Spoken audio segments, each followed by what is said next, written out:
208।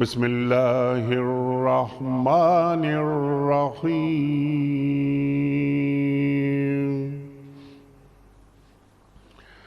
یا ایہا الذین آمنوا ادخلوا فی السلم کافہ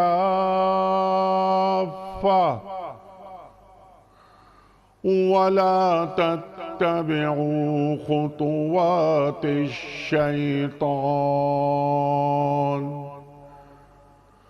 انہ لکم عدو مبین انہ لکم عدو مبین صدق اللہ العظیم۔ اے لوگو جو ایمان لائے ہو، تم پورے کے پورے اسلام میں آ جاؤ اور شیطان کی پیروی نہ کرو کہ وہ تمہارا کھلا دشمن ہے۔ صدق اللہ العظیم۔ محترم مفتی صاحب کی خدمت میں آج کے پروگرام کے حوالے سے پہلا سوال لگنے سے قبل کل کے پوچھے گئے سوال کا درست جواب اور آج کا سوال آپ کی خدمت میں۔ کل کا سوال یہ تھا کہ سورہ آل عمران میں کس مشہور غزوے کا ذکر ہے؟ درست جواب غزوہ احد۔ آج کا سوال نوٹ فرما لیجئے۔ مسجد قباء کا ذکر قرآن کریم کی کس صورت میں آیا ہے؟ مسجد قباء کا ذکر قرآن کریم کی کس صورت میں آیا ہے؟ سورۃ الاعراف میں یا سورۃ التوبہ میں یا سورہ متفففین میں؟ جو درست جواب آپ سمجھتے ہوں روانہ فرمائیے۔ ہمارے فون نمبرز ہیں 0092213452709۔ ہمارا دوسرا فون نمبر ہے 009221343009880۔ ہمارا ای میل ایڈریس ps@dunyatv.tv۔ ہمارا SMS کا نمبر 3031 اور ہمارا واٹس ایپ کا نمبر ہے 0092321825019 حضرت ارشاد فرمائیے سورہ بقرہ آیت نمبر 208 کیا فرما رہی ہے اور مخاطبت اہل ایمان سے ہو رہی ہے؟ سبحان اللہ سبحان اللہ۔ ارشاد۔ بسم اللہ الرحمن الرحیم نحمدہ ونصلی علی رسولہ الکریم اما بعد۔ انیق صاحب، جیسا کہ آپ نے اس کے تعارف میں یہ بات بیان فرمائی کہ اس آیت کا ایک پس منظر ہے، جی ہاں، اور دو طرح کی روایت ملتی ہیں۔ ایک روایت میں ملتا ہے کہ یہودیوں کے جو حضرات مسلمان ہوئے تھے، جی ہاں، بڑے علماء بھی تھے، جیسے تھے حضرت عبداللہ ابن سلام رضی اللہ عنہ، جی ہاں، تو یہ حضرات چونکہ اپنے مذہب میں ہفتے کے دن کی تعظیم کیا کرتے تھے، جیسے ہمارے یہاں جمعے کے دن کی تعظیم ہے، جی ہاں، تو ان کے دل میں خیال آیا، جس کے پیش نظر انہوں نے اللہ کے رسول صلی اللہ علیہ وسلم کی خدمت میں عرض کیا کہ جس طرح سے ہم اپنے مذہب میں اس دن کی تعظیم کرتے تھے، تو اگر ہم اسلام میں بھی اس کی تعظیم کرنے لگیں، یا اسی طریقے سے اس مذہب میں ہم کچھ چیزیں ترک کرتے تھے، مثلا اونٹ کا گوشت نہیں کھاتے تھے، تو اگر ہم اس مذہب میں آ کر اونٹ کا گوشت نہ کھائیں، کوئی کھانا فرض تو ہے نہیں کھائے، جیسے بہت سارے لوگ ہیں انہوں نے نہیں کھایا ہوتا اونٹ کا گوشت زندگی میں، تو ایک یہ پس منظر ہے۔ بعض حضرات نے منافقین کا بھی ذکر کیا، جیسا آپ نے بیان فرمایا کہ منافقین کا طریقہ کار یہ تھا کہ اللہ تعالیٰ نے ان کی خاص کیفیت بتائی ہے، مذبذبین بین ذالک لا الہ ہؤلاء ولا الہ ہؤلاء، کہ نہ ادھر کو ہوتے ہیں نہ ادھر کو ہوتے ہیں، نہ مومن ہوتے ہیں نہ کافر ہوتے ہیں۔ تو اللہ سبحانہ و تعالیٰ نے اس خاص کیفیت کے اوپر اس آیت میں بیان فرمایا ہے۔ پس منظر چاہے کوئی خاص واقعہ کیوں نہ ہو، لیکن قرآن کریم کا جو شان نزول کے اعتبار سے مفسرین نے لکھا ہے کہ اس کے اندر حکمت شاید کوئی ایک انفرادی یا کوئی خاص واقعہ ہو سکتا ہے جس کے پیش نظر وہ آیت اتری ہو، لیکن اس کے جو مضامین ہیں اور مفہوم ہے وہ عام ہوتے ہیں۔ جی ہاں، اس آیت میں اللہ سبحانہ و تعالیٰ جو مومنین کو خطاب کر کے ارشاد فرما رہے ہیں، یہ بڑی اہم بات ہے اور آج کے دور کے لحاظ سے اس کی بڑی ریلیونس ہے۔ اللہ تعالیٰ فرماتے ہیں کہ ایمان والوں، سلم سلامتی مراد یہاں پہ تمام مفسرین نے صحابہ کرام نے سلم سے مراد اسلام لیا، ادخلوا فی السلم کافہ، ٹھیک، اسلام میں پورے کے پورے داخل ہو جاؤ۔ پورے کے پورے داخل ہونے کا کیا مطلب ہے؟ اور آگے بات کتنی سخت فرمائی، ولا تتبعوا خطوات الشیطان، ٹھیک، شیطان کے نقش قدم پہ مت چلو، اس کی پیروی مت کرو، وہ تمہارا کھلا دشمن ہے۔ اس سے معلوم کیا ہوا؟ اس سے معلوم یہ ہوا کہ انسان کی طبیعت میں ایمان لانے کے بعد عقیدے کو ٹھیک کرنے کے بعد دو تین طرح کی خرابیاں ہو سکتی ہیں۔ ایک خرابی یہ ہو سکتی ہے کہ وہ کسی نفسانی خواہش کے تحت دین کے کسی تقاضے پہ عمل نہ کرے۔ ایک خرابی یہ ہو سکتی ہے کہ وہ کسی خاص پس منظر کی وجہ سے دین کے ایک خاص تقاضے پہ عمل نہیں کرنا چاہتا، جیسے یہودی علماء تھے یا کوئی خاص قوم سے تعلق ہے۔ اگر ہم اس کی مثال لیں کہ انبیاء کرام کے جب واقعات آتے ہیں تو ان میں آتا ہے حضرت لوط علیہ السلام کا واقعہ آتا ہے کہ ان کو کہا گیا کہ آپ نکلیں، لیکن آپ کی جو بیوی ہیں ان کی ہمدردیاں قوم کے ساتھ تھیں۔ حالانکہ اصول کیا تھا کہ جب اللہ کا ایک حکم آ گیا تو ان کی ہمدردی قوم کے ساتھ نہیں رہنی چاہیے تھی، لیکن ایک خاص تعلق کی وجہ سے ہمدردی ادھر تھی، تو وہ اسی کیفیت میں تو اللہ سبحانہ و تعالیٰ کو ایک کیفیت پسند نہیں کہ جب تم ایمان لے آئے ہو تو پھر اللہ تعالیٰ ایمان کی کیا کیفیت چاہتا ہے۔ وہ قرآن کریم میں دوسری جگہ بیان فرمایا کہ لا تجد قوما یؤمنون باللہ والیوم الآخر یوادون من حاد اللہ ورسولہ۔ اے نبی، آپ ان لوگوں کو جو اللہ اور اس کی اور یوم آخرت پر ایمان لائے ہیں، آپ ان لوگوں کو ایسا نہیں پائیں گے کہ وہ ان سے محبت رکھیں جو اللہ اور اس کے رسول کے دشمن ہوں، وَلَوْ كَانُوا آبَاءَهُمْ او ابناءہم او اخوانہم او عشیرتہم، چاہے ان کے باپ ہوں، اولاد ہوں، بھائی ہوں یا قبیلے کے لوگ ہوں۔ یعنی اللہ تعالیٰ ایمان کی یہ کیفیت مانگ رہا ہے کہ جب ایک دفعہ ایمان لے آئے تو جتنے بھی تعلقات ہیں، چاہے وہ خاندان کی بنیاد، خون کی بنیاد پر ہو، نسل کی بنیاد پر ہو، کسی ماضی کے پس منظر کی بنیاد پر ہو، وہ اگر اسلام سے متصادم ہے تو ان سے آپ نے براءت کا اظہار کرنا ہے، تعلق چھوڑ دینا ہے۔ اور اگر یہ تعلق آپ نہیں چھوڑتے تو پھر حضرت ابراہیم علیہ السلام کی جو ایک سنت بیان فرمائی کہ لقد کانت لکم فی ابراہیم حسنۃ اسوۃ حسنۃ، کہ حضرت ابراہیم علیہ السلام کی کہ طرز عمل میں آپ کے لیے ایک بڑا نمونہ عمل ہے، اور پھر اس کے اندر تفصیل ہے کہ آپ نے اگر غیر مسلم ہیں تو ان کے ساتھ کیسا تعلق رکھنا ہے، رشتہ دار ہیں، قوم کے لوگ ہیں۔ یہاں پر اللہ سبحانہ و تعالیٰ ایک اصول بیان فرما رہے ہیں، جب آپ اسلام میں داخل ہو گئے، مومن ہو گئے آپ، تو پھر اب اس کے بعد کوئی چیز جو کہ خدا اور اس کے رسول کے لائے ہوئے نظام سے خارج ہے، اس کے ساتھ آپ کا محبت کا تعلق نہیں ہونا چاہیے۔ اس کے ساتھ آپ کا ایسا تعلق نہ ہو یوادون من حاد اللہ ورسول، اللہ اور اس کے رسول کے دشمن ہیں۔ یہ اللہ کے نبی صلی اللہ علیہ وسلم ایک حکم لے کر آ گئے، اس نے پچھلی شریعت کو منسوخ کر دیا ہے، اب وہ گیا، ختم معاملہ، اب اس کے اوپر عمل نہیں ہوگا۔ تو یہ ایک سخت ہدایت ہے، اور آج کے دور کے حوالے سے ہم دیکھتے ہیں تو یہ بڑی خاص ہدایت ہے کہ ہیں تو ہم مومن، اور اس ہدایت کا تعلق اس سے آیت سے بھی جڑتا ہے، وَمَن لَّمْ يَحْكُم بِمَا أَنزَلَ اللَّهُ فَأُولَٰئِكَ هُمُ الْكَافِرُونَ، دوسری جگہ فرمایا فَأُولَٰئِكَ هُمُ الظَّالِمُونَ، تیسری جگہ فرمایا أُولَٰئِكَ هُمُ الْفَاسِقُونَ، جس کو انشاءاللہ ابھی پروگرام میں گفتگو بڑھتی ہے تو اس کے ساتھ بھی۔ تو اصل اس میں ترغیب کیا ہے، جب ایمان لائے ہو تو اوپر سے نیچے تک ایمان لاؤ، تمہارا عقیدہ ہو، تمہارا عمل ہو، تمہاری عبادت ہو۔ آخر کیوں اللہ سبحانہ و تعالیٰ اپنے نبی سے کہہ رہے ہیں کہ آپ اعلان کیجئے، قل، آپ اعلان کیجئے، ان صلاتی و نسکی و محیای و مماتی، میری نماز، میری عبادت، میرا سونا، میرا جاگنا، زندگی، موت، ہر چیز اللہ کے لیے۔ مقصد یہ ہے اس بات کا کہ اللہ تعالیٰ نے آخر وقت میں ایک مذہب اتارا، اسلام، اور اس کے تحت تمام نظام حیات کی چیزیں عطا فرما دیں، عبادات، سماجیات، سیاسیات، معاشیات، اور نبی صلی اللہ علیہ وسلم ہر چیز لے کر آئیں۔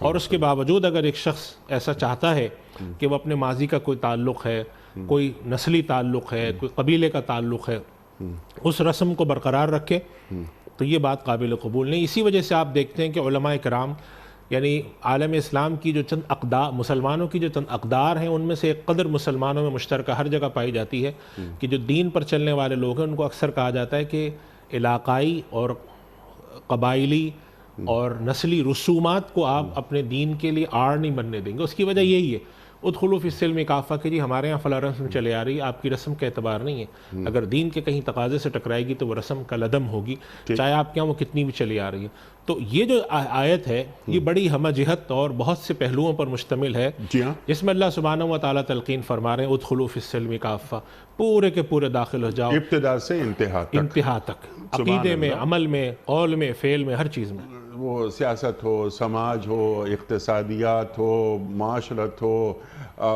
علم ہو، دفاعی معاملات ہوں، ہر چیز میں، اور قرآن کریم ہمارے سامنے موجود ہے۔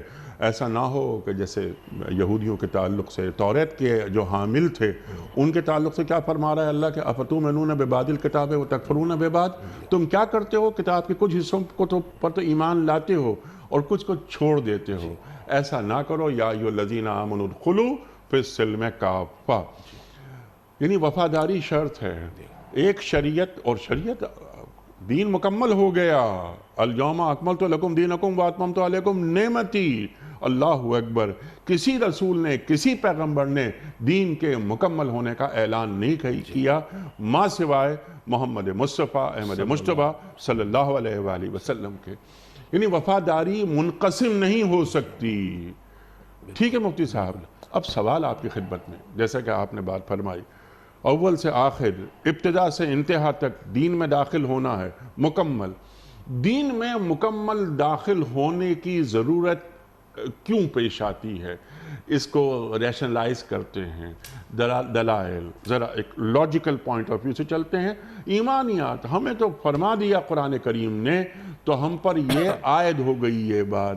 لیکن جیسے میں نے عرض کی کہ دنیا کا ہر معاملہ ہو، آپ نے من لم یحکم بما انزل اللہ فاولئک هم الظالمون فاولئک هم الکافرون فاولئک هم الفاسقون کی بات کی، اس طرف ابھی ہم آتے ہیں۔ کیوں دین میں پورا کا پورا داخل ہونے کی بات اللہ فرما رہا ہے، اور کیا بندہ مومن دین میں پورے کا پورا داخل ہو سکتا ہے؟ یا ایھا الذین آمنوا اتقوا اللہ حق تقاتہ، اللہ اکبر، ارشاد۔ دیکھیے انیس صاحب، اس کے ایک بڑا منطقی مطالبہ ہے۔ ہمارے دین کا جو مطالبہ ہے، اللہ سبحانہ و تعالیٰ جو مطالبہ فرما رہے ہیں، بہت منطقی مطالبہ ہے۔ جی، ہم خود دیکھتے ہیں دنیا میں، ہم ایک ملک میں رہتے ہیں، ہم پاکستان میں رہتے ہیں، اگر ہم دنیا کے کسی اور ملک میں جاتے ہیں تو وہاں کے ہمیں تقاضا ہوتا ہے وہاں پہ اترتے ہی کہ اس ملک کے اندر رائج قوانین کا آپ کی پاسداری کریں گے، law of the land, law of the land کی کریں گے۔ حالانکہ ایک چھوٹی سی زمین ہے، خطہ زمین ہے، نہ ان کا خدا کی طرح کا اقتدار ہے۔ آپ کو اپنے جہاں سے آپ آئے ہیں یا جو اپنے ساتھ عمل لے کر آئے ہیں، اس کی اجازت اس وقت تک کرنے کی ہے جب تک کہ وہ وہاں کے قانون سے متصادم نہ ہو۔ اگر متصادم ہو تو وہ کہتے ہیں آپ نہیں کر سکتے۔ تو اگر ہمارا دین ہم سے ایک مطالبہ کرتا ہے، تو ایک تو منطقی مطالبہ دین کا یہ کہ جب اللہ نے دین اتار دیا اور ساری چیزیں مکمل کر دیں اور اتمام نعمت کا اعلان کر دیا، دعویٰ کر دیا، اب آپ کو کیا ضرورت پیش آ رہی ہے کہ آپ کسی ایسے دین پر عمل کریں یا اس کی کیسی جزیات پر عمل کریں جو کہ پچھلا دین ہے، اور وہ شریعت، پچھلی شریعت جو کہ منسوخ ہو چکی ہے۔ یہ ایک اہم بات ہے کہ ہمارے یہاں فقہائے کرام نے اور محدثین مفسرین نے اس موضوع پر پوری بحث کی ہے، جس کو ہم شرائع من قبلنا کے تحت کرتے ہیں، کہ جو پچھلی امتیں ہیں ان کی شریعت کے بعض احکام ایسے ہیں جو آج بھی جاری ہیں۔ تو اس میں ہم یہی دیکھتے ہیں کہ اللہ کے نبی صلی اللہ علیہ وسلم نے اگر اس سے تعرض نہیں فرمایا، منع نہیں کیا، ہمارے دین سے متصادم نہیں ہے۔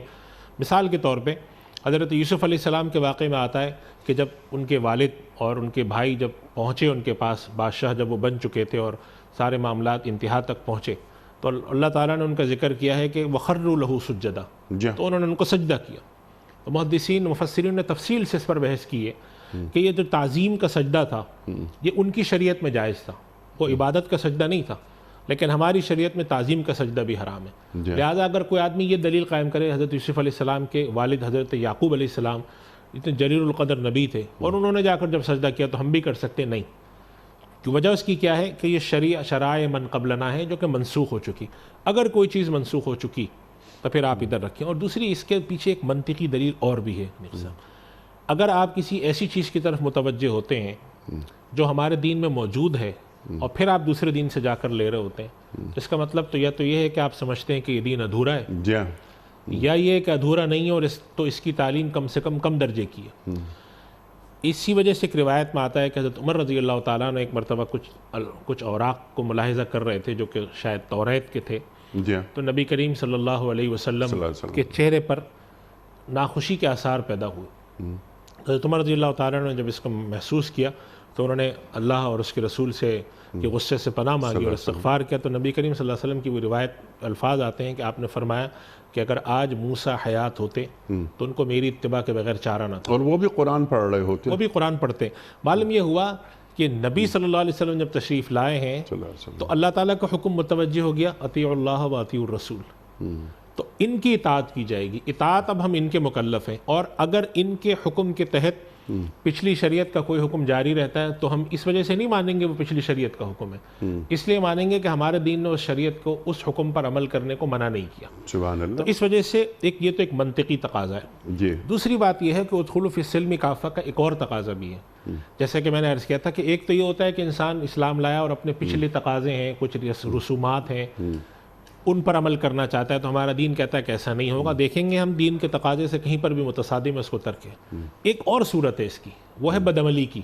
ایمان لے آئے لیکن خدا کا حکم اپنے یہاں نافذ نہیں کرتے. اللہ سبحانہ و تعالیٰ نے جو جن لوگوں سے لڑنے کا حکم دیا اور مشرکین اور جو خدا کے دشمن ہیں، ان کی ایک خرابی اللہ سبحانہ و تعالیٰ نے گنوائی ہے قرآن میں.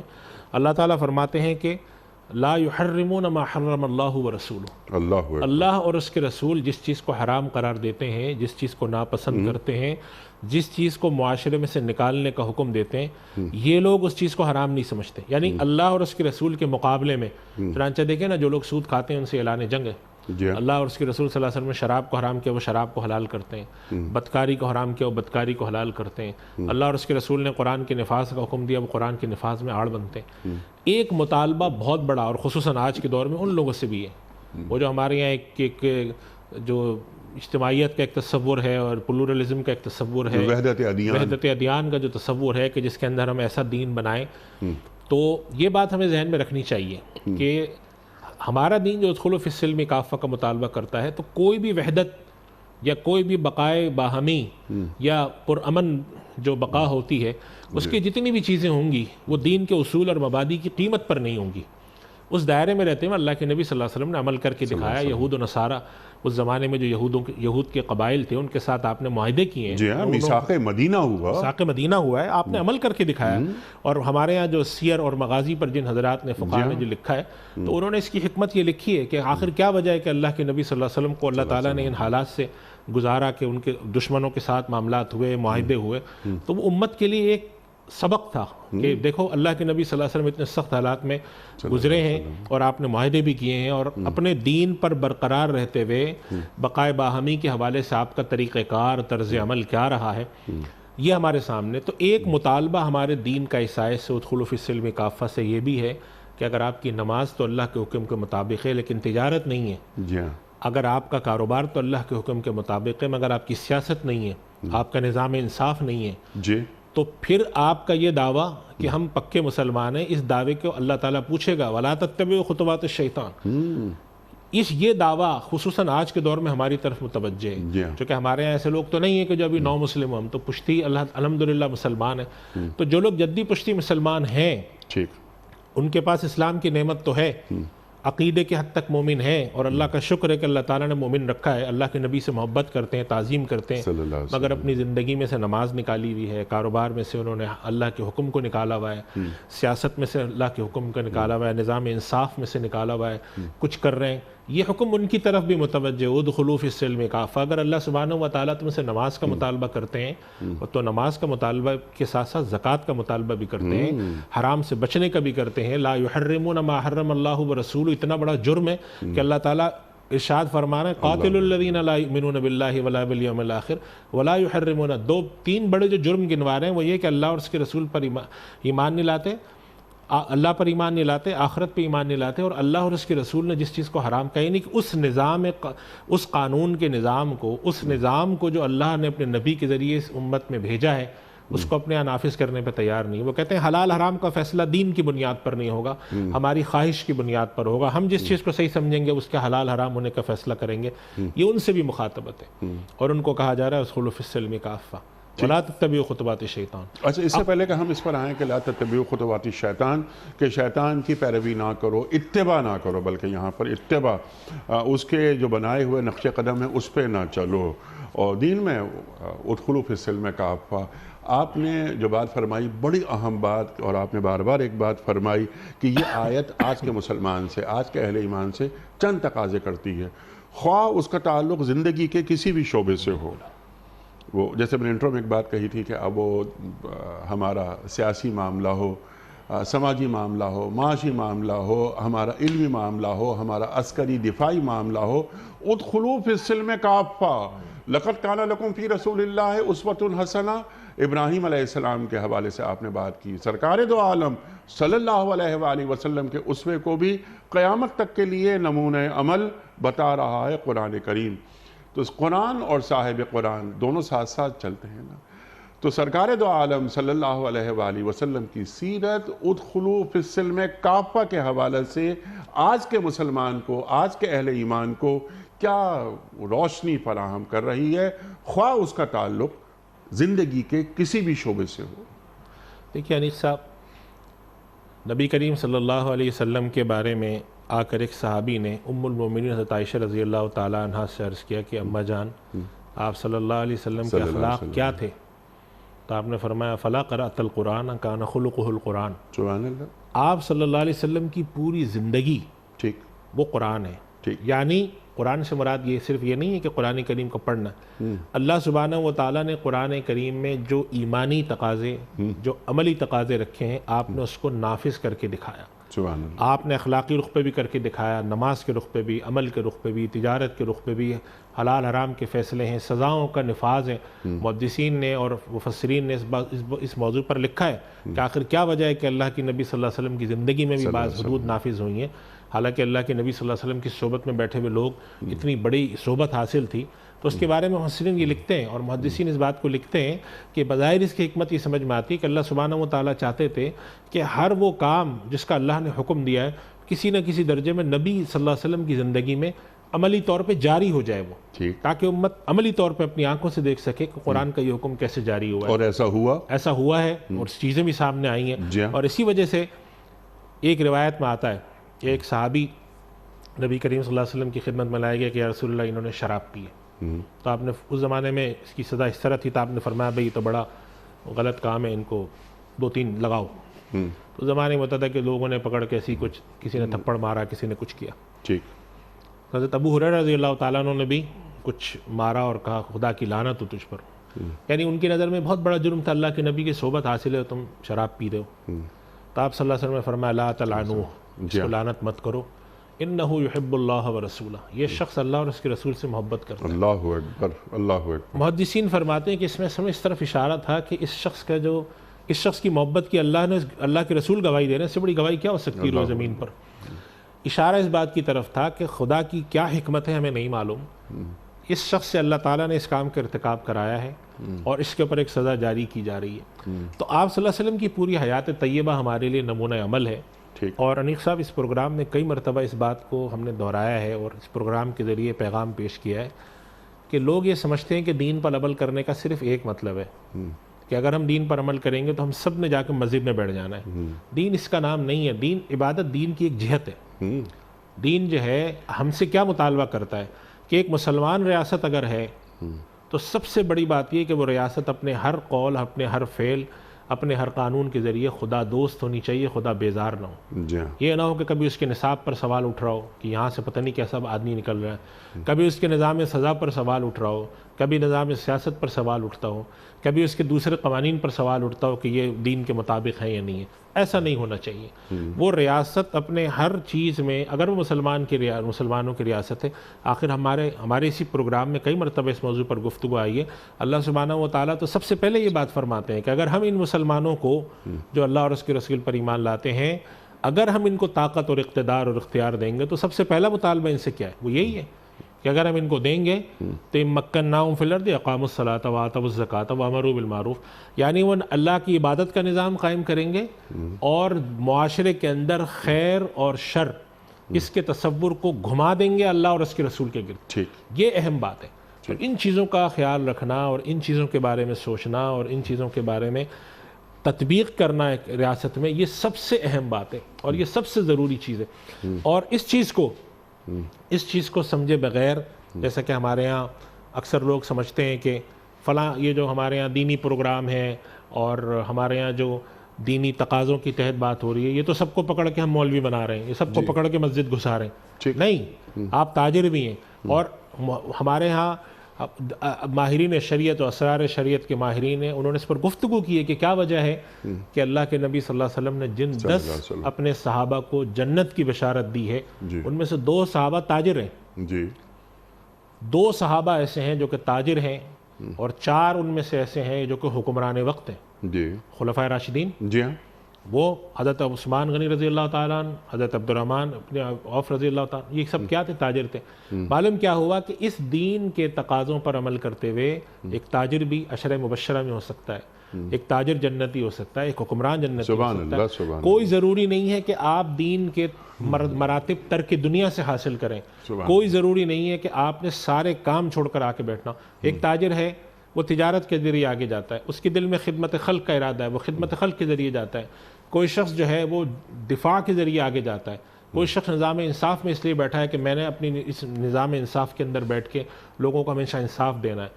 ہر آدمی ہے، کوئی جو ہے بیوروکریسی میں بیٹھا ہے، کوئی آدمی جو ہے وہ عام کام کر رہا ہے، ایک آدمی داعی بنتا ہے، ایک آدمی معلم بنتا ہے۔ تو کہنے کا مقصد یہ ہے کہ ہمارا چاہے تعلیمی نظام ہو، ہمارا معاشی نظام ہو، معاشرتی نظام ہو، دفاعی نظام ہو، یہ سارے کے سارے خدا اور اس کے رسول کے لائے ہوئے دین کے گرد گھومیں۔ یہ مطلب کوئی نہیں کہتا کہ ہر آدمی مسجد میں آ کے بیٹھ جائے، صبح شام مسجد میں گزارے، ایسا نہیں ہے۔ ہر آدمی اپنے شعبے میں رہے، خدا بیزار معاشرہ نہ ہو، خدا بیزار ریاست نہ ہو، خدا بیزار قوانین نہ ہو۔ یہ مطلب ہے اس خلوف السلم کافہ۔ اور اگر کوئی شخص خدا پر ایمان لانے کے باوجود تقاضا یہ کرتا ہے کہ ہم خدا کے لائے ہوئے حکم کو نہ مانیں، تو اللہ تعالیٰ فرماتے ہیں وَلَا تَتَّبِعُوا خُطُوَاتِ الشَّيْطَانِ، شیطان کے نقش قدم پہ مت چلنا، اور صاف صاف فرماتے ہیں تمہاری بھلائی کی باتیں اِنَّهُ لَكُمْ عَدُوٌّ مُبِينٌ، ٹھیک ہے، وہ دشمن ہے تمہارا۔ اور اس بات کو دوسری طرف وہی جو ہم نے آیت ابھی پڑھی اشارہ فرما دیا کہ اگر ایسا ہے کہ تم وَمَن لَّمْ يَحْكُم بِمَا أَنزَلَ اللَّهُ، اللہ کے حکم کو نافذ نہیں کرتے، اور تمہارا عقیدہ بھی یہی ہے کہ حکم نافذ کرنے کے قابل نہیں، تو پھر تو تم کفر کے درجے پہ ہو۔ اور اگر عمل تمہارا صرف یہ ہے، مانتے ہو کہ صحیح ہے لیکن نافذ صحیح نہیں کرتے، تو تم ظالم ہو۔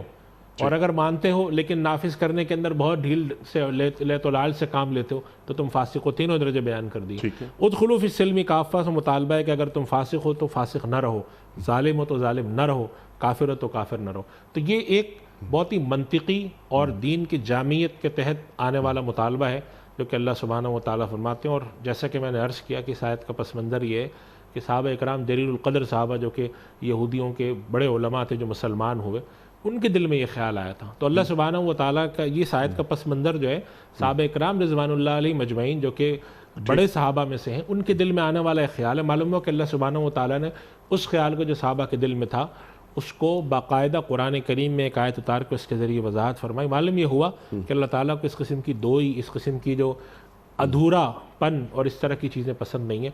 یہ ایک الگ بات ہے کہ ایک آدمی ہو سکتا ہے کہ بہت اچھا مومن ہو، مخلص ہو، لیکن بہکاوے میں آ کر ترک کر دیتا ہے، عمل چھوڑ دیتا ہے، گناہ گار ہوتا ہے۔ ایک الگ بحث ہے کہ ہر آدمی گناہ گار ہے۔ اللہ کے نبی صلی اللہ علیہ وسلم فرماتے ہیں تم میں سے ہر شخص خطا کار ہے، معصوم کوئی بھی نہیں ہے، لیکن خطا کاروں میں اچھے وہ ہیں جو کہ اللہ کی طرف رجوع کرنے والے، خیر الخطائین التوابون، رجوع کرتے ہیں اللہ کی طرف۔ یہ کیفیت اگر معاشرے میں ہے تو وہ سمجھے خدا دوست معاشرہ ہے، خدا کو وہ معاشرہ پسند ہے، اللہ تعالیٰ اس معاشرے کی مدد بھی کرتا ہے۔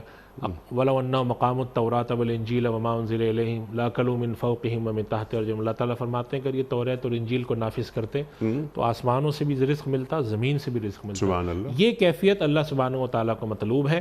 یہ کیفیت، اس کیفیت کی طرف تقاضا ادخلوا فی السلم کافہ سے ہے، اور اس کا کم سے کم درجہ انیس صاحب ایمانیات کی حد تک ہے۔ اگر آپ سے کوئی کام نہیں ہو رہا دین کا، تو آپ عقیدے کی حد تک سمجھیں کہ یہ کام صحیح ہے۔ ہم سے اگر کسی وجہ سے ہمارے معاشرے ہمارا معاشی نظام صحیح نہیں ہے تو آپ کے دل میں درد ہو کہ یہ صحیح ہونا چاہیے۔ یہ نہ ہو کہ آپ بیٹھ کے اس غلطی کو جسٹیفائی کرنے لگیں۔ اگر ایسا کرنے لگیں تو لا تتبعوا خطوات الشیطان براہ راست ہم سے تقاضا کر رہا ہے غلطی کو جسٹیفائی کہ قرآن کریم کا جو احکام ہے، جیسے ابھی آپ نے بات فرمائی سود، مثال کے طور پر سود، فَإِن لَمْ تَفْعَلُوا فَأَذِنُوا بِحَرْبٍ مِّنَ اللَّهِ وَرَسُولِهِ، قرآن کریم ارشاد فرما رہا ہے، بار بار تنبیہات کے بعد آخری آیت، آخری تنبیہ کہ دیکھو اگر تم اب بھی ایسا کرو گے تو اللہ اور اللہ کے رسول صلی اللہ علیہ وآلہ وسلم سے تمہاری جنگ ہے۔ ٹھیک ہے، لیکن آج اپنی غلطی کو مان لینا، جواز نہیں ڈھونڈنا، کوئی تعویل لے کے نہیں آنا، ریشنلائز کیا جاتا ہے جناب والا اب وہ سود ہے ہی نہیں جو قرن اولیٰ میں ہوا کرتا تھا، آج تو یہ رننگ فائنینس ہے وغیرہ وغیرہ وغیرہ، آپ ہم سے زیادہ جانتے ہیں۔ ایک بات یہ، میرا سوال ایک تو یہ ہوگا کہ کیا یہ دین سے بغاوت نہیں ہے؟ ایک سوال میرا یہ۔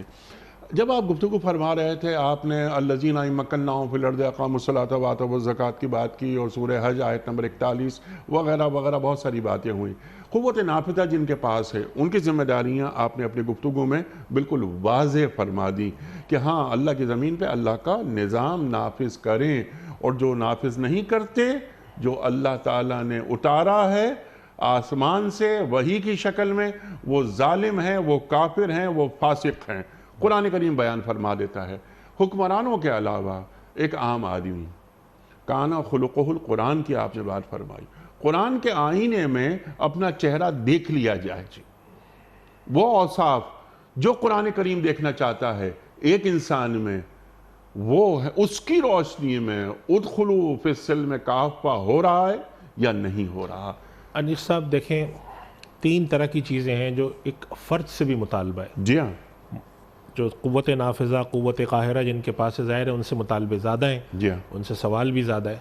لیکن ایک فرد کی حیثیت سے 3 طرح کی چیزیں جو ہم سے مطالبہ ہے: عبادات، معاملات اور معاشرت یعنی اخلاقیات کا سلسلہ. جی ہاں، ہم سے یہ پوچھا جائے گا کہ عبادت کرنا، اللہ کا حق ادا کرنا، چاہے اس کا تعلق نماز سے ہو، اس کا تعلق روزے سے ہو، اس کا تعلق زکوٰۃ سے ہو، اس کا تعلق حج سے ہو، اس میں ہم کس حد تک اللہ کی طرف متوجہ تھے. ٹھیک. نمبر 2، معاملات. ہم جو لین دین کرتے ہیں، ایک دوسرے کے ساتھ معاملات کرتے ہیں، وراثت کی تقسیمیں کرتے ہیں، کاروبار میں شراکت کرتے ہیں، یہ معاملات ہمارے کس حد تک دین کے مطابق تھے؟ اس کے اندر ہم کیا خیانت کرتے تھے؟ کیا دوسرے کے معاملات کو شفافیت کے بغیر کرنے کی کوشش کرتے تھے؟ اور تیسری ہے ہماری معاشرت. ٹھیک. آپ نے جو فرمایا کان خلقہ القرآن، کہ اللہ کے نبی صلی اللہ علیہ وسلم جس طرح کا معاشرہ دیکھنا چاہتے ہیں، ایک دوسرے کا خیر خواہ، خیرکم خیرکم لأہلہ والا معاشرہ، خیر الناس من ینفع الناس والا معاشرہ، اور وہ معاشرہ کے جس کے اندر ہر آدمی ایک دوسرے کا خیر خواہی کرتا ہو، دوسرے کو نقصان نہ پہنچاتا ہو. ایک حدیث شریف میں آتا ہے ایک مومن دوسرے مومن کا بھائی ہے، وہ اس کو ضائع نہیں کرتا اور اس کی حفاظت کرتا ہے. کیا یہ معاشرہ ہم قائم کر رہے ہیں؟ افراد کی سطح پہ کر رہے ہیں؟ ہم جو ہے وہ اپنے خاندان کی سطح پہ کر رہے ہیں؟ بچوں کو یہ سکھا رہے ہیں؟ کیا ہم یہ سکھا رہے ہیں، یہ لوٹ کھسوٹ سکھا رہے ہیں، یا ہم یہ سکھا رہے ہیں کہ کوئی بات نہیں، آج کل کرپشن تو عام سی باتیں چلتی ہے، سب چلتی ہے؟ کیا یہ سکھا رہے ہیں؟ تو اگر ہماری معاشرت ہمارے اخلاقیات کے تحت ہونے میں کوئی کسی قوت قاہرہ کی ضرورت نہیں ہے. ٹھیک. اسی وجہ سے ہم یہ کہتے ہیں کہ فرد کی حیثیت سے مطالبہ ہم سے یہ ہے کہ جو ہم دین اپنے بچوں کو سکھا سکتے ہیں، اور ہمارے شعبے کا دین، ٹھیک. ایک میڈیکل کا جو ڈاکٹر ہے اس کے شعبے کا دین طب سے تعلق رکھتا ہے، تاجر کے شعبے کا دین تجارت سے تعلق رکھتا ہے، معلم کے ساتھ، داعی کا داعی کے دعوت کے ساتھ، اس حد تک وہ دین کو کتنا نافذ کر رہے ہیں، اس حد تک وہ اپنے یہاں معاملات کرنے میں کتنے شفاف ہیں، اس حد تک وہ لین دین کرنے میں اور چیزوں کو صاف رکھنے میں کس حد تک کلیئر ہیں. یہ ہم سے دین کا ایک بنیادی مطالبہ ہے. اور جو آپ نے بالکل صحیح اشارہ فرمایا کہ ہم ہر بات کو اٹھا کر کہہ دیتے ہیں حکومت کو یہ کرنا چاہیے، جو منصب پہ لوگ بیٹھے ہیں ان کو کرنا چاہیے. بالکل ان سے دین کا مطالبہ ہے، دین کا بھی مطالبہ ہے، اخلاقی مطالبہ بھی ہے، قانونی مطالبہ بھی ہے. لیکن ہم سے بھی مطالبہ ہے کہ ہم اپنے معاملات میں کس قدر صحیح ہیں، کیا غلطی کرنے کی کوشش کرتے ہیں، جھوٹ کیوں بولنے کی کوشش کرتے ہیں، دھوکہ دہی کیوں کرتے ہیں، غیر ضروری طور پر ایک دوسرے کے ساتھ معاملات کو غیر واضح رکھنے میں، لین دین کرنے میں کوئی لکھت پڑھت نہیں کرتے، حقوق ضائع کرنے کا ہم کوئی اہتمام نہیں رکھتے، ایک دوسرے کی حق تلفی میں معافی تلافی کے غیبتوں کا بازار گرم کر رکھا ہے، عبادات کے اندر کمزوری ہیں، حلال حرام کے کھانے پینے کا فرق. یہ کس نے روکا ہے آپ کو؟ کس نے کہا ہے آپ سے کہا حرام؟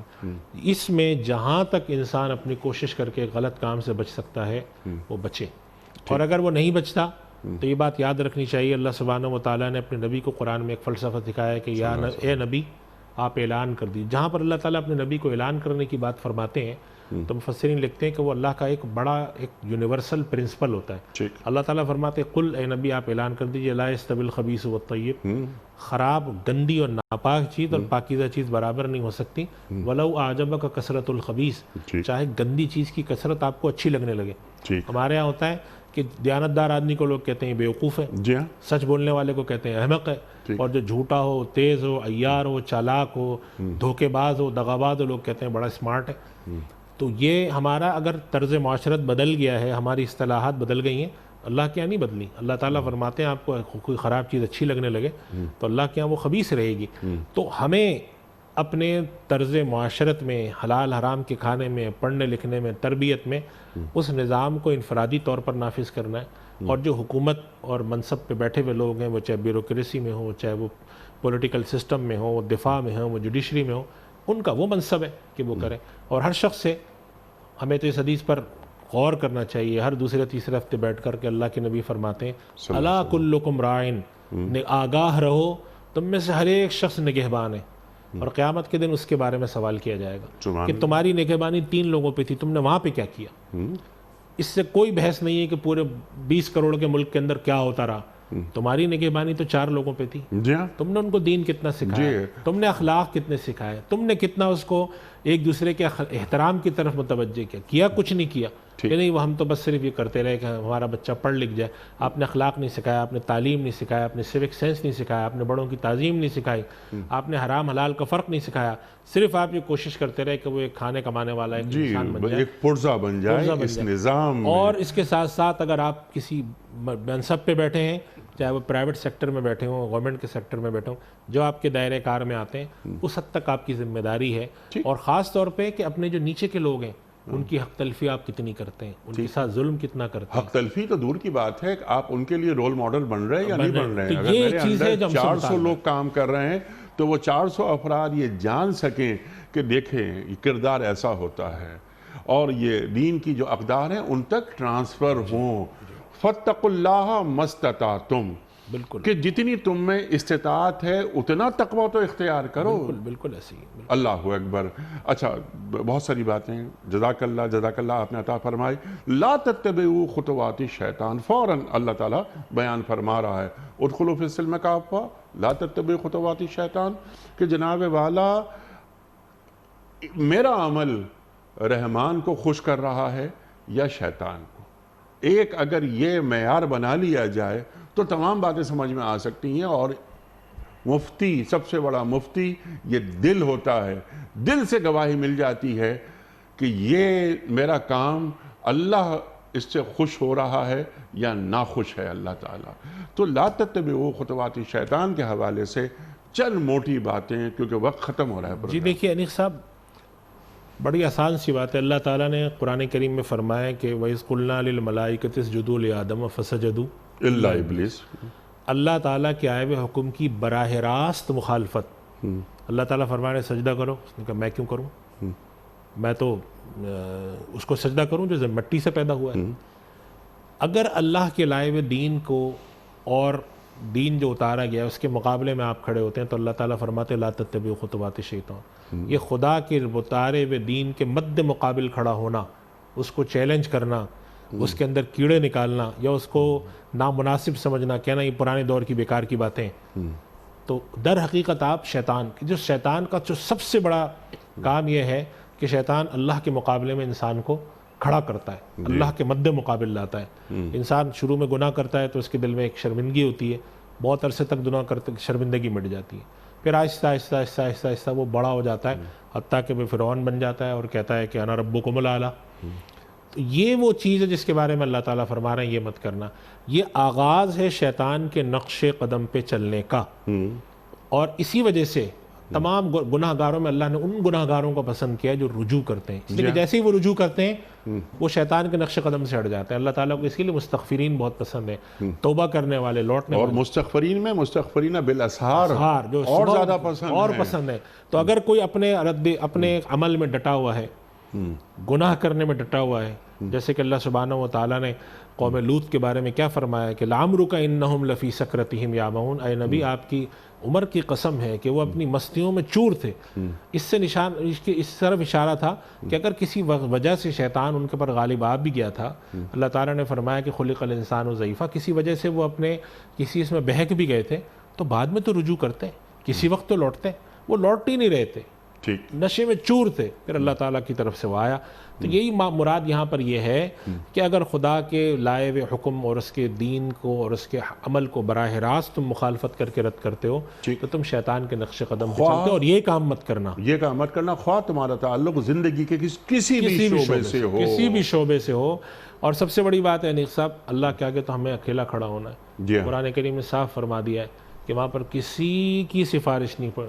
قرآن کریم میں اس کی یہی صاف نشانی بنائی گئی ہے کہ لا خلۃ ولا شفاعہ. اس دن نہ کوئی دوستی کام آنی ہے، نہ کوئی واسطہ کام آنا ہے، نہ کسی کا کوئی آپ کو لحاظ اور مروت کام آنا، اللہ کے آگے کھڑا ہونا. تو ہمیں اس خیال کرتے ہوئے ہمیں دین کے پر جہاں تک چل سکتے ہیں جتنا، اور وہ جو آپ نے بات کی وہ سب سے اہم بات ہے، فاتقوا اللہ ما استطعتم. جی جو آپ کر سکتے ہیں اتنا تو کریں، ٹھیک. جتنا بھی کر سکتے ہیں. اللہ تعالیٰ آپ کی استطاعت پوچھے گا اور اللہ ہم سے زیادہ جانتا ہے. اگر ہم نے استطاعت کے مطابق کوشش کی، اور وہ بات جو کہ ہم ہمیشہ سے پڑھتے اور سنتے چلے آئے، تمام جتنے بھی عالم اسلام کے بڑے داعی اور بزرگ گزرے انہوں نے سکھایا کہ اللہ آپ سے کوشش کا مطالبہ کرتا ہے، نتیجے کا نہیں. نتیجہ تو اس کے اپنے ہاتھ میں ہے. ٹھیک. قرآن کریم میں اللہ تعالیٰ نے کیا فرمایا، وَأَن لَيْسَ لِلْإِنسَانِ إِلَّا مَا سَعَى جی وَأَنَّ سَعْيَهُ سَوْفَ يُرَى. اس کو وہ ملے گا جو اس نے کوشش کی، اور اس کی کوشش کو دیکھا جائے گا. ثُمَّ يُجْزَاهُ الْجَزَاءَ الْأَوْفَىٰ. پھر اس کی جزا. کوشش کرتا رہا انسان، نہیں کامیاب ہوا، اللہ تعالیٰ دیکھیں کوشش کی، ٹھیک ہے، کوشش کی تھی اس نے، جزا مل جائے گی. اور اگر کوشش نہیں کی، نیت نہیں تھی، جیسے کہ اللہ تعالیٰ نے منافقین اور مشرکین مکہ کے، منافقین جب مشرکین مکہ کے مقابلے میں نکلنے لگے تو وہ بیٹھے رہے، تو اللہ تعالیٰ نے فرمایا لو ارادوا الخروج لاعدوا له عدہ. اگر نکلنے کی نیت ہوتی تو کچھ تیاری تو کرتے. تو یہی اللہ سبحانہ و تعالیٰ دیکھتا ہے کہ اگر آپ کی نیت ہے، کچھ تو کیا، جس درجے کا آپ کو اختیار تھا اس کے دائرے میں رہتے ہوئے کیا پھر اللہ کی مدد بھی شامل ہو جاتی ہے. مدد آتی ہے، پھر کہ مدد آتی ہے کہ یہ شخص خود برائی سے نکلنا چاہ رہا ہے، ورنہ فلما زاغوا ازاغ اللہ قلوبہم. اللہ تعالیٰ فرماتا ہے ان کے دل ٹیڑھے ہو گئے تھے، انہوں نے کر لیے تھے تو پھر ہم نے بھی ان کے دل ٹیڑھے کر دیے. اچھا، یہاں پر ایک لفظ جو میں نے انٹرو میں ایک بات کہنے کی کوشش کی تھی کہ یہاں لا تتبعوا خطوات الشیطان، تتبعوا اتباع. قل ان کنتم تحبون اللہ فاتبعونی یحببکم اللہ. اللہ اکبر. ولن ترضى عنك اليهود جی ولن النصارى حتى تتبع ملتهم. 2 منٹ ہیں جی. تتبع خطوات اس کی جو اصطلاح ہے قرآن کی، تو اس کے لغوی معنی تو خطو، جب انسان چلتا ہے کہیں، اگر آپ ریت پر چلتے ہوئے جا رہے ہو تو پیر کا نشان پڑتا ہے. جی ہاں. اگر ایک آدمی اسی نشان پر پاؤں رکھتا ہوا چلے تو اس طریقہ کار کو کہا جاتا ہے کہ اس آدمی نے اس کی خطوات کی اتباع کی. یہ تعبیر ہے قرآن کریم کی، اور اس سے مراد قرآن کریم رہتا ہے کہ جو شیطان کر رہا ہے وہی کرنا. اتباع کا مفہوم ہے اسی کے دیکھا دیکھی وہی کرنا، جو وہ کر رہا ہے اسی کے نقش قدم، جس کے لیے اردو میں ہم اصطلاح کرتے ہیں، استعمال کرتے ہیں، کسی کے نقش قدم پہ چلنا. اتباع خطوات. اللہ سبحانہ و تعالیٰ نے اتباع کا حکم نبی کے بارے میں دیا، قل ان کنتم تحبون اللہ فاتبعونی. اتباع کے لیے جو ہمارے لیے اللہ سبحانہ و تعالیٰ نے نمونہ عمل جو ہمارے لیے سمبل رکھا ہے، وہ اللہ کے نبی کی ذات ہے. ان کی اتباع کا حکم دیا، شیطان کی اتباع سے منع کیا، اپنے خواہشات نفس کی اتباع سے منع کیا، برے لوگوں کی اتباع سے منع کیا، نبی کی اتباع کا حکم دیا. تو نبی کی اتباع معمور من اللہ ہے، اور شیطان کی، خواہشات نفس کی، اپنے نفس کی، برے لوگوں کی اتباع جو ہے اس سے روکا گیا ہے، کیونکہ وہ بھی شیطان کے چیلے ہیں، وہ شیطان کے چیلے، وہ شیطان کے ایجنٹ ہیں، وہ شیطان کے نقش قدم پہ چلنے والے ہیں. وہ نقش قدم پر شیطان کے چلتے بھی ہیں اور چلوانا بھی چاہتے ہیں. بالکل. تو جیسے آپ نے بات کہی کہ ایک حزب اللہ ہے اور ایک حزب الشیطان ہے، تو اولئک حزب اللہ جو قرآن کریم اللہ سبحانہ تعالیٰ سورہ مجادلہ میں فرماتے ہیں. تو حزب اللہ کے بارے میں اللہ نے منہج متعین کر دیا کہ اگر کوئی شخص چاہتا ہے کہ وہ اللہ سے محبت کرے تو نبی کی اتباع کر لے، اور پھر ان کے مقابلے میں جتنے بھی ہیں اور وہ جو مد مقابل آتے ہیں پھر وہ حزب الشیطان. سبحان اللہ، سبحان اللہ، کہ وہ نبی کی صلی اللہ علیہ وآلہ وسلم کی اتباع کرے. دین نام ہی ہے اللہ کے رسول سے وفاداری کا، صلی اللہ علیہ وآلہ وسلم. مفتی صاحب میں آپ کا بڑا ممنون، بڑا شکر گزار، آپ تشریف لائے. خواتین و حضرات، ہمارے علماء اللہ سلامت رکھے انہیں، تشریف لاتے ہیں، ہماری علمی کمی کو دور فرما دیتے ہیں، قرآن کریم سے ہمیں قریب کر دیتے ہیں. وقت یہاں مکمل ہوا. بہت ساری گفتگو قل ان کنتم تحبون اللہ فاتبعونی یحببکم اللہ کے حوالے سے بھی ہو سکتی ہے، اور بہت ساری آیات زیر بحث آئیں، ان کو بھی کھولا جا سکتا تھا، لیکن وقت محدود ہے. یہاں مکمل ہوا ہمارے آج کے پروگرام کا وقت. کسی اور پروگرام میں ان تمام نکات پر بات کروائیں گے اپنے کسی بھی مہمان سے، اور سیکھیں گے کہ قرآن کریم ہمیں کہاں دیکھنا چاہتا ہے اور ہمیں کیسا دیکھنا چاہتا ہے. کوئز. کل کا سوال یہ تھا کہ سورہ آل عمران میں کس مشہور غزوے کا ذکر ہے؟ درست جواب غزوہ احد. آج کا سوال نوٹ فرما لیجئے. مسجد قباء کا ذکر قرآن کریم کی کس سورت میں آیا ہے؟ سورہ اعراف میں، یا سورہ توبہ میں، یا سورہ مطففین میں؟ جو درست جواب آپ سمجھتے ہوں روانہ فرمائیے. ہمارے فون نمبرز ہیں 00922134527 009. ہمارا دوسرا فون نمبر ہے 009221343000980. ہمارا ای میل ایڈریس ps@dunyatv.tv. ہمارا SMS کا نمبر 3031 اور ہمارا واٹس ایپ کا نمبر ہے 0092321825019 حضرت ایک پرچی نکال کر اعلان فرما دیجئے آج کے ونر کون ہیں؟ ان کا نام ہے منا چاچڑ اور یہ ہے مسلم کالونی ڈھرکی. منا چاچڑ MINNA منا چاچڑ ڈھرکی سے. ڈھرکی سے. منا چاچڑ صاحبہ آپ کی خدمت میں دنیا ٹی وی کی جانب سے دینی کتب پر مشتمل گفٹ ہیمپر آپ کے گھر بذریعہ کوریئر روانہ کیا جا رہا ہے. آپ کو بہت بہت مبارک ہو. اختتام ہوتا ہے پیام صبح کا روزانہ ایک قول پر اور وہ قول ہوتا ہے صاحب نہج البلاغہ امیر المومنین حضرت علی مرتضیٰ کرم اللہ وجہہ کا.